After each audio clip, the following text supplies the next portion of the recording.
Cumprimento a todos os meus irmãos com a paz de Jesus. Seja bem-vindo ao estudo do grande conflito, por que existe o sofrimento? Para muitos cristãos, a origem do pecado e a razão de sua existência são causa de grande perplexidade.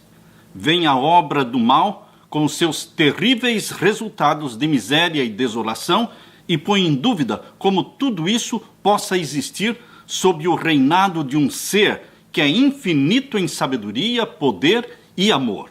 Eis um mistério para o qual não encontramos explicação.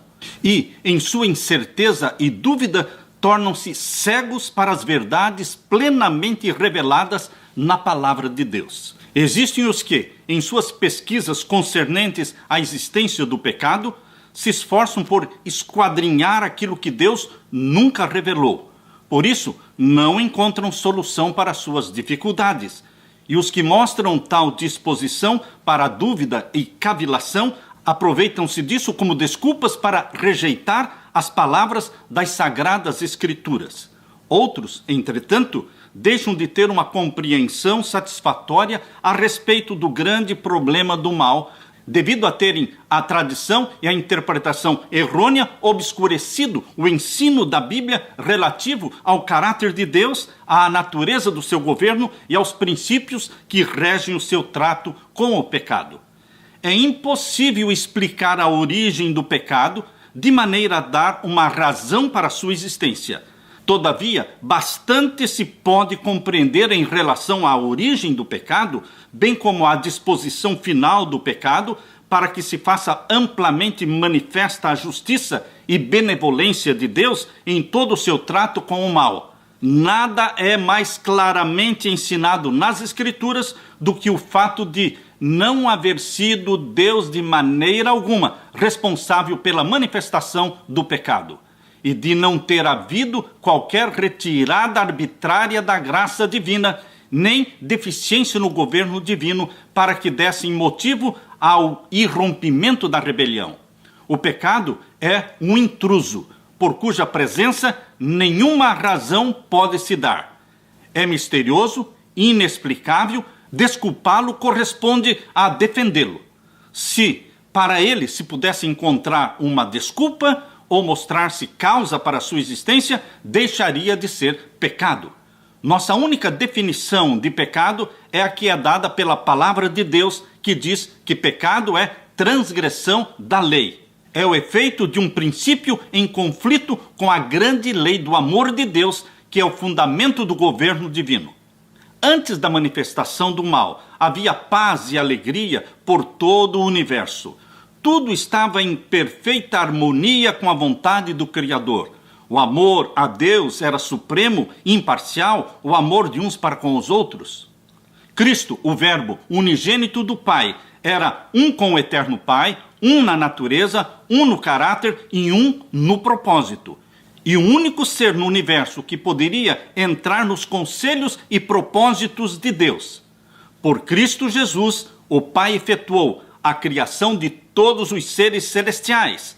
Nele foram criadas todas as coisas que há nos céus, sejam tronos, sejam dominações, sejam principados, sejam potestades. Colossenses 1:16. E tanto para com Cristo como para com o Pai, todo o céu mantinha plena lealdade. Sendo a lei do amor o fundamento do governo de Deus, a felicidade de todos os seres criados dependia da sua perfeita harmonia com os seus grandes princípios de justiça. Deus deseja de todas as suas criaturas um serviço de amor, homenagem que brote de uma apreciação inteligente do caráter divino. Ele, Deus, não tem prazer em uma submissão forçada e a todos confere vontade livre-arbítrio, para que possam prestar-lhe um serviço voluntário e inteligente. Houve, porém, um ser que preferiu perverter esta liberdade. O pecado originou-se com aquele que, abaixo de Cristo, for o mais honrado por Deus e o mais elevado em poder e glória entre os habitantes do céu. Antes da sua queda, Lúcifer foi o primeiro dos querubins cobridores, santo e incontaminado.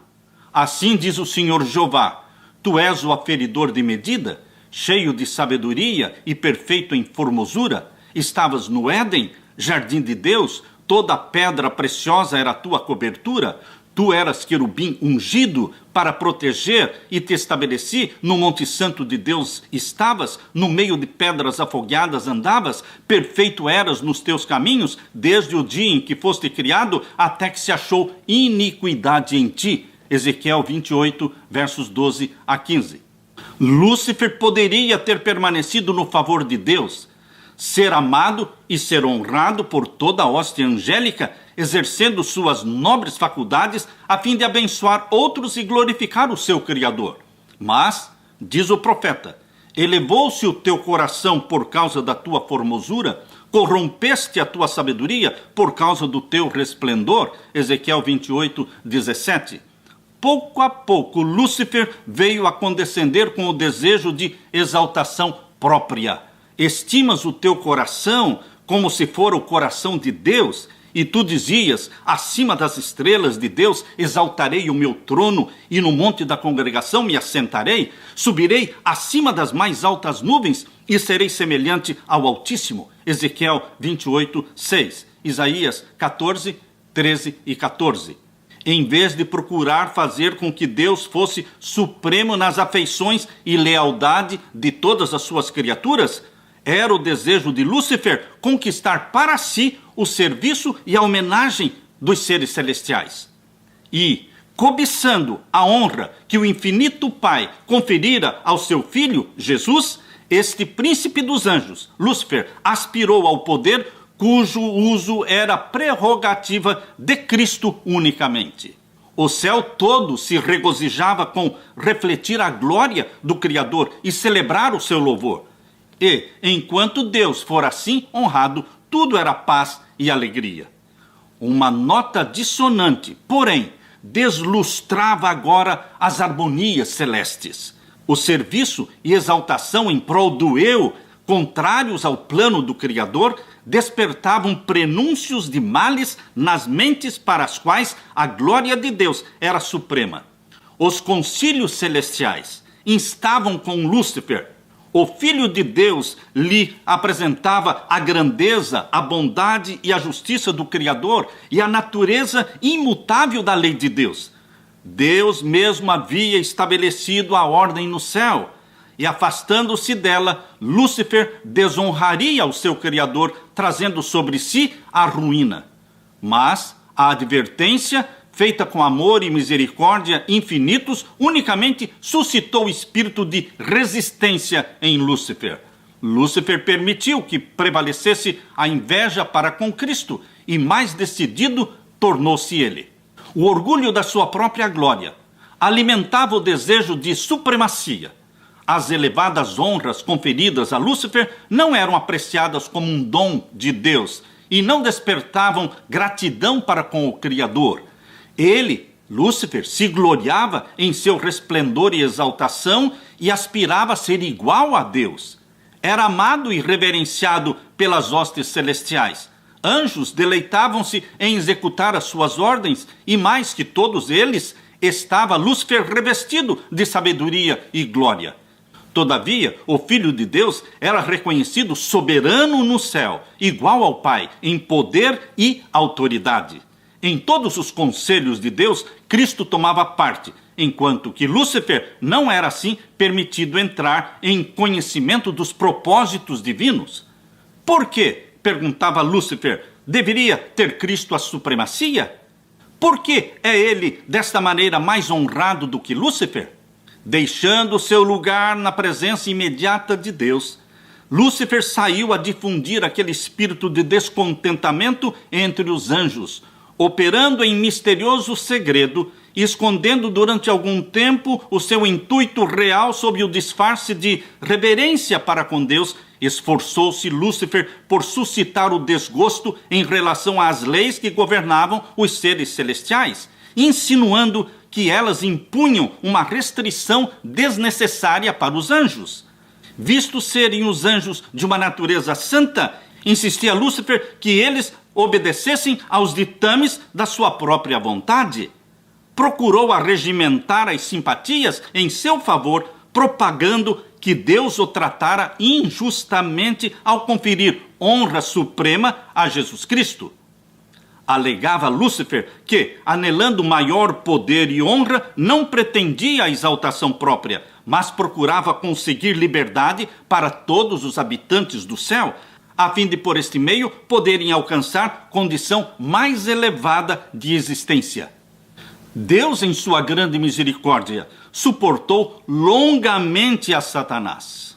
Este não foi imediatamente degradado da sua posição elevada, quando a princípio condescendeu com um espírito de descontentamento, nem mesmo quando começou a apresentar suas falsas pretensões diante dos anjos fiéis.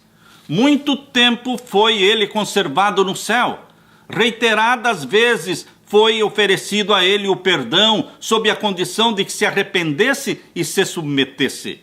Esforços que apenas o amor e a sabedoria infinitos poderiam conceber foram feitos a fim de convencê-lo do seu erro.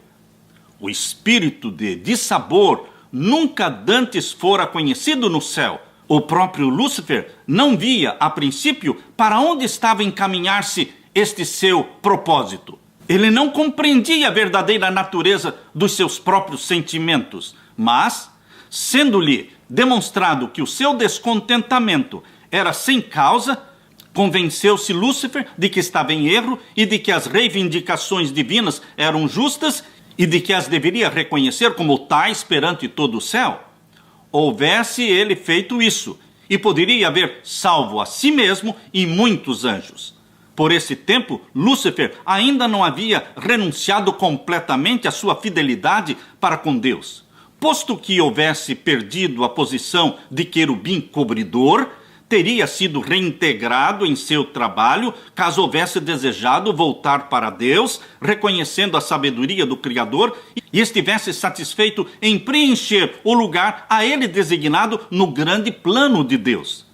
Mas o orgulho o impediu de se submeter. Persistentemente defendeu seu próprio caminho, sustentando que não havia necessidade de arrependimento. E Lúcifer se entregou por completo ao grande conflito contra o seu Criador. Todas as faculdades de sua mente superior foram então aplicadas à obra do engano, a fim de conseguir a simpatia dos anjos que tinham estado sob as suas ordens. Mesmo o fato de que Cristo o advertira ou aconselhara foi pervertido de tal maneira a servir aos seus desígnios traidores. Àqueles cuja afetuosa confiança mais intimamente os ligava a ele, Satanás simulou haver sido julgado mal, que sua posição não fora respeitada e que se queria cercear-lhe a liberdade. Da falsa interpretação das palavras de Cristo, passou Lúcifer a fazer prevaricação e a falsidade direta contra Cristo, acusando o Filho de Deus de intentar humilhá-lo perante os habitantes do céu. Procurou também criar uma falsa situação entre ele próprio e os anjos fiéis. A todos quantos não pôde subverter e levar completamente para o lado seu, acusou-os de indiferença aos interesses dos seres celestiais. A mesma obra que ele próprio estivera a fazer, atribuiu-a aos que permaneciam fiéis a Deus. E com o fim de sustentar a sua acusação de injustiça por parte de Deus para com ele, Lúcifer recorreu à falsa interpretação das palavras e dos atos do Criador. Era a tática de Lúcifer tornar perplexos os anjos pelos capciosos argumentos relativos aos propósitos divinos. Tudo que era simples, ele envolvia em mistério. E, mediante artificiosa perversão, lançava dúvida às mais compreensíveis declarações de Jeová. Seu elevado cargo, em tão íntimo contato com a administração divina, emprestava maior força às suas alegações e muitos eram induzidos a unir-se-lhe em rebelião contra a autoridade do céu. Deus, em sua sabedoria, permitiu que Satanás levasse avante a sua obra até que o espírito de dissabor amadurecesse em ativa revolta. Era necessário que seus planos se desenvolvessem completamente para que sua verdadeira natureza e tendência pudessem ser vistas por todos. Como querubim ungido, Lúcifer fora altamente exaltado, grandemente amado pelos seres celestiais. Era forte a sua influência sobre eles. O governo de Deus não incluía somente os habitantes do céu, mas de todos os mundos que Deus havia criado. E Satanás pensou que se ele pôde levar consigo os anjos do céu à rebelião, poderia também levar outros mundos à rebelião contra Deus. Ardilosamente apresentava ao lado da questão que lhe dizia respeito, empregando sofismas e fraudes a fim de atingir seus objetivos. Seu poder para enganar era muito grande e, disfarçando-se sob o manto da falsidade, obtivera vantagem. Mesmo os anjos fiéis não lhe podiam discernir perfeitamente o caráter, ou ver para onde levava a sua obra. Satanás fora altamente honrado no céu, sendo todos os seus atos de tal maneira revestidos de mistério que difícil era desvendar para os anjos os verdadeiros objetivos e a verdadeira natureza da sua obra. Antes que se desenvolvesse completamente, o pecado não parecia o mal que era em realidade. Até ali não ocorrera ele no universo de Deus, e os seres santos não tinham qualquer concepção da sua natureza e malignidade do pecado. Não podiam discernir as terríveis consequências que resultariam de se pôr de parte a lei divina. Satanás, a princípio, ocultara a sua obra sob uma profissão capciosa de lealdade a Deus. Alegava estar ele procurando promover a honra de Deus, a estabilidade do seu governo e o bem de todos os seres celestiais. Ao mesmo tempo em que incutia o descontentamento no espírito dos anjos a ele subordinados, ele dava astutamente a impressão de que estava procurando remover o dissabor. Quando insistia em que se fizessem mudanças na ordem celestial e nas leis do governo de Deus, era sob o pretexto de serem elas necessárias, a fim de preservar a harmonia do céu.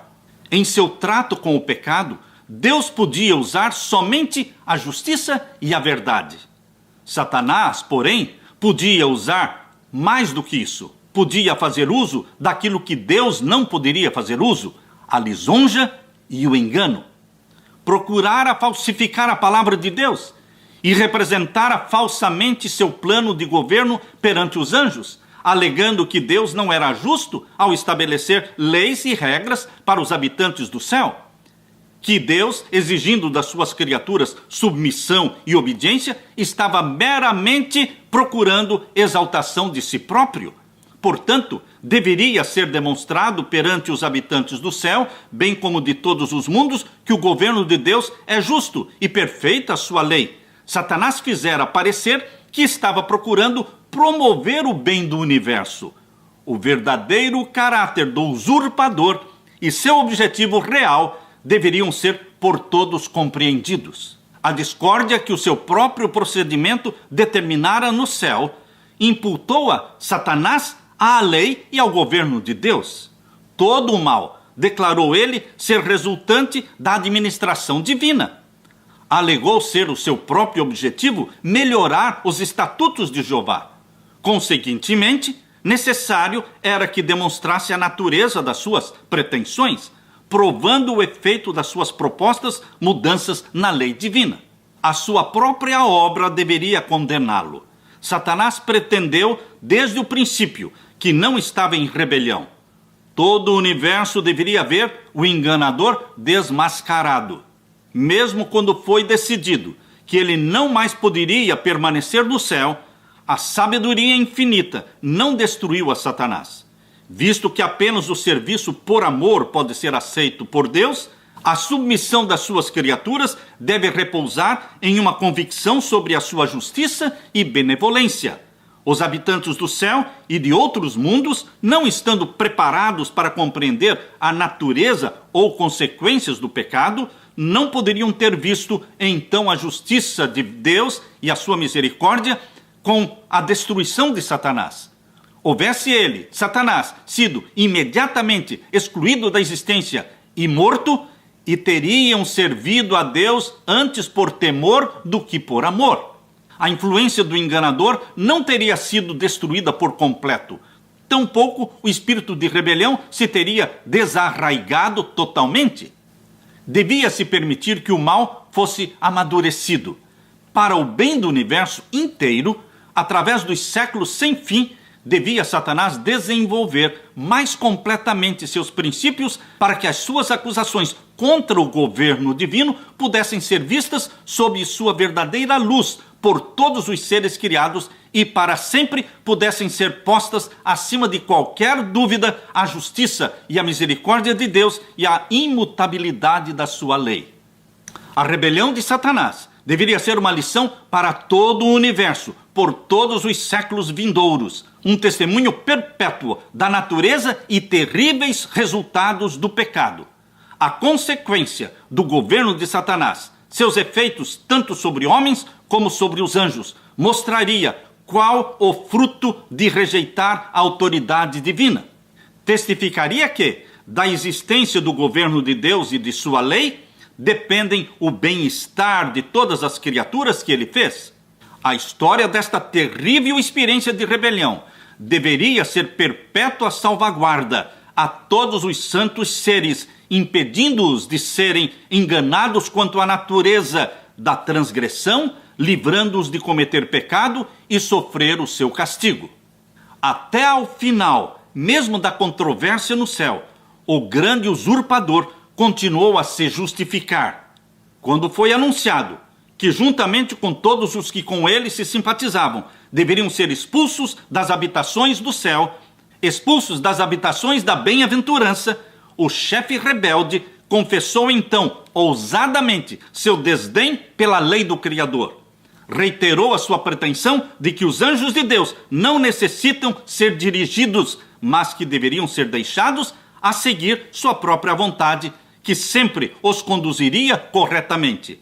Denunciou os estatutos divinos como restrição à sua liberdade, declarando ser do seu intento conseguir a abolição da lei, e que, livres desta restrição da lei, as hostes do céu poderiam entrar em condições de existência mais elevada, mais gloriosa.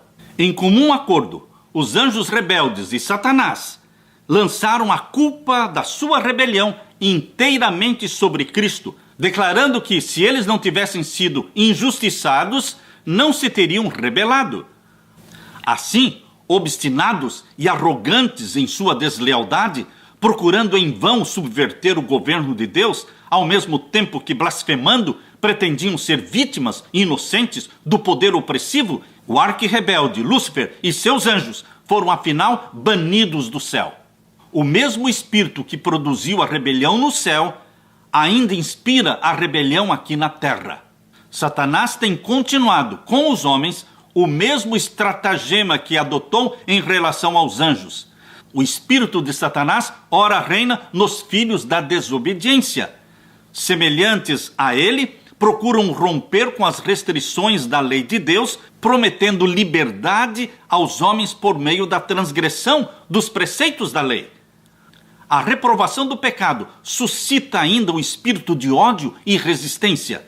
Quando a consciência é advertida pelas mensagens divinas, Satanás leva os homens a se justificarem e a procurarem a simpatia de outros em seu caminho do pecado. Em vez de corrigirem os seus erros, indignam-se contra aquele que reprova, como se fora ele a causa única da dificuldade.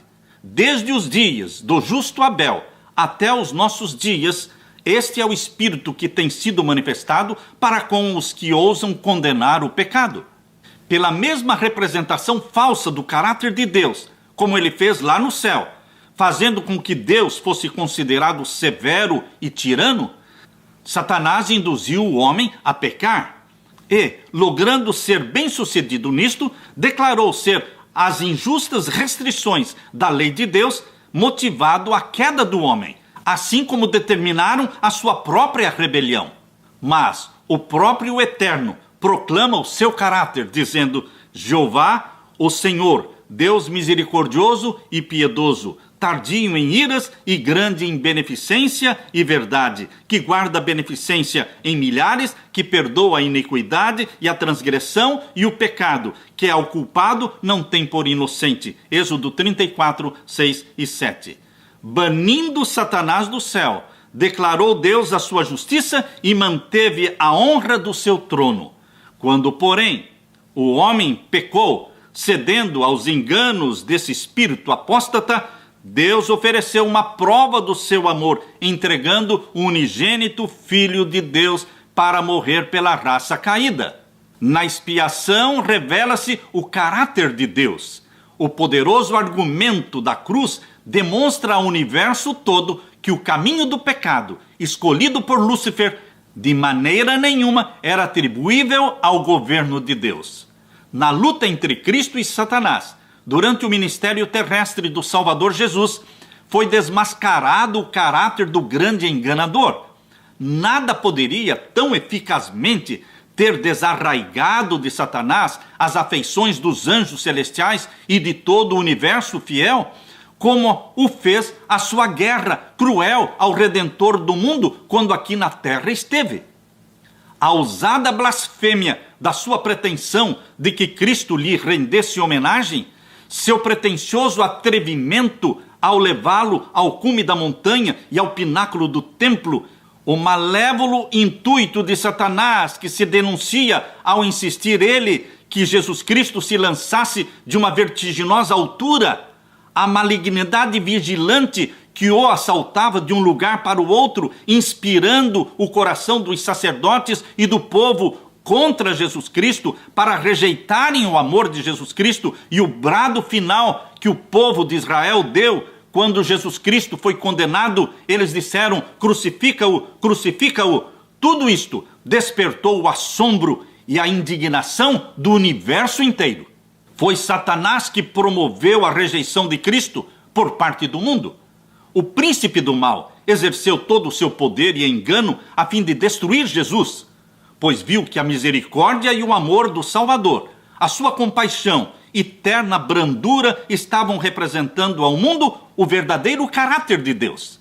Satanás contestava tudo o que Jesus Cristo pretendia fazer, empregando os homens como seus agentes a fim de encher de sofrimento e tristeza a vida do Salvador.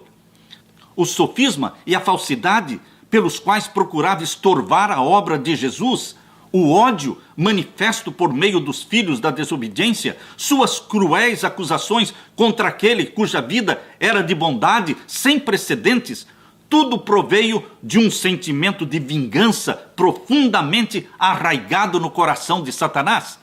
Os fogos da inveja, da maldade, do ódio e da vingança que se achavam contidos e romperam no Calvário contra o Filho de Deus, ao mesmo tempo que o céu todo contemplava aquela cena em silencioso horror. Ao ser consumado o sacrifício de Cristo na cruz do Calvário, Jesus Cristo ressuscitou, ascendeu ao céu, recusando a adoração dos anjos antes que apresentasse o pedido ao Pai. Aqueles que me deste, quero que, onde eu estiver, também eles estejam. João 17, 24. Então, com poder e amor inexprimíveis, veio a resposta do trono do Pai. E todos os anjos de Deus o adorem. Hebreus 1, 6. Mancha alguma repousava sobre Jesus. Terminara a sua humilhação, completara-se o seu sacrifício, fora-lhe dado agora um nome que é acima de todos os nomes. Apresentava-se agora, sem escusa, a culpa de Satanás. Ele revelara seu verdadeiro caráter como mentiroso, assassino. Viu-se que o mesmíssimo espírito com que governara os filhos dos homens, que estiveram sob o seu poder, teria ele manifestado se lhe tivesse sido permitido dominar os habitantes no céu. Pretendera que a transgressão da lei de Deus traria liberdade e exaltação, viu-se, porém, que resultava em degradação e cativeiro. As mentirosas acusações de Satanás contra o caráter e o governo de Deus apareceram sob a sua verdadeira luz.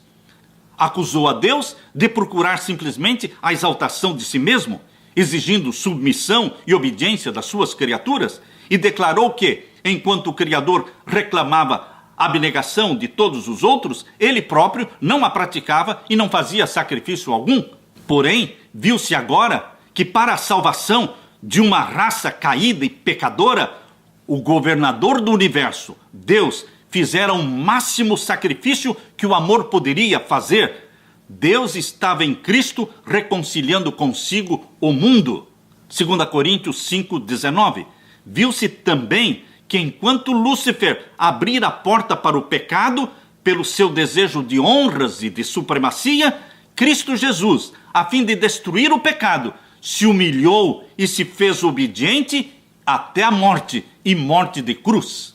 Deus manifestara sua repulsa aos princípios da rebelião. O céu todo viu a sua justiça revelada, tanto na condenação de Satanás, como na redenção do homem pecador. Lúcifer declarara de que se a lei de Deus fosse imutável e seu castigo não pudesse ser abrandado, todos os transgressores deveriam ser para sempre privados do favor do Criador. Lúcifer alegara que a raça pecadora se colocara para além da redenção e, por consequência, era sua legítima defesa. A morte de Jesus na cruz, porém, era um argumento em prol do homem, argumento que não poderia ser refutado. A pena da lei recaiu sobre aquele que era igual a Deus, ficando livre o homem para aceitar a justiça de Cristo e, por uma vida de arrependimento e humilhação, triunfar como o Filho de Deus triunfou sobre o poder de Satanás. Assim, Deus é justo e justificador de todos os que creem em Jesus. Mas não foi meramente para efetuar a redenção do homem que Cristo veio à terra e aqui sofreu e morreu. Não foi meramente para isso. Veio também para engrandecer a lei de Deus, torná-la gloriosa. Não somente para que os habitantes deste mundo pudessem considerar a lei como deveria ser considerada, mas para demonstrar a todos os mundos do universo que a lei de Deus é imutável.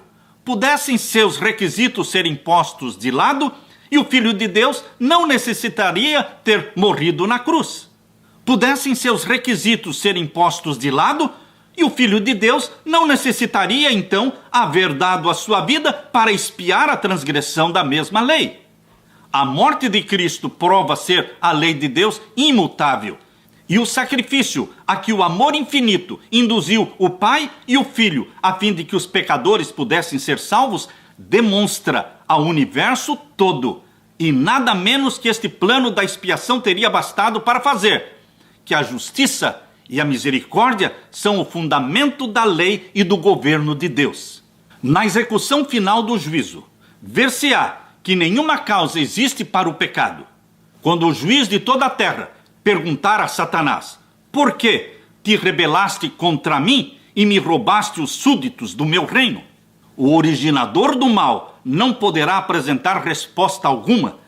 Toda boca se fechará e todas as hostes rebeldes estarão mudas.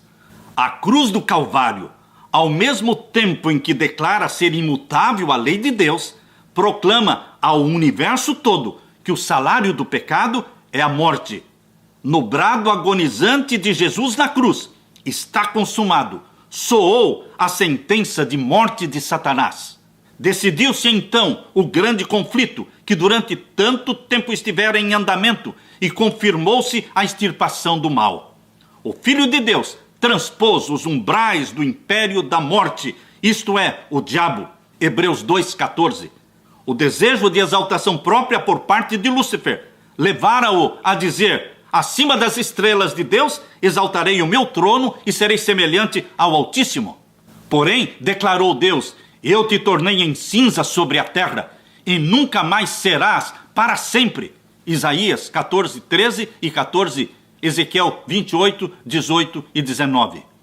Quando vier aquele dia, ardendo em forno, todos os soberbos e todos os que cometem impiedade serão como palha, e o dia que está para vir os abrasará, diz o Senhor dos Exércitos, de sorte que lhes não deixará nem raiz e nem ramo. Malaquias 4, 1. O universo inteiro terá sido testemunha da natureza e resultados do pecado. E seu completo extermínio que no princípio teria acarretado o temor dos anjos, desonrando a Deus, reivindicará agora o seu amor e estabelecerá a sua honra perante a totalidade dos seres que se deleitam em fazer a sua vontade e em cujo coração está a lei divina. Jamais o mal se manifestará de novo. Aleluia! Diz a palavra de Deus. Não se levantará por 2 vezes a angústia. Naum 1:9. A lei de Deus, que Satanás acusou de ser o jugo de servidão, será honrada como a lei da liberdade. Uma criação experimentada, uma criação provada, nunca mais se desviará da fidelidade para com aquele cujo caráter foi perante eles amplamente manifesto como expressão do amor insondável e infinita sabedoria. Meus queridos, a origem do pecado é chamado na Bíblia de o mistério da impiedade. Não se pode explicar, não se pode justificar a origem do pecado. Mas, por outro lado, a dádiva de Deus em entregar seu Filho para morrer por nós é chamado na Bíblia de o mistério da piedade, o mistério do amor de Deus, que a nós, pecadores, salvou a todos. Bendito seja Deus, glorificado seja Jesus Cristo. Deus te abençoe.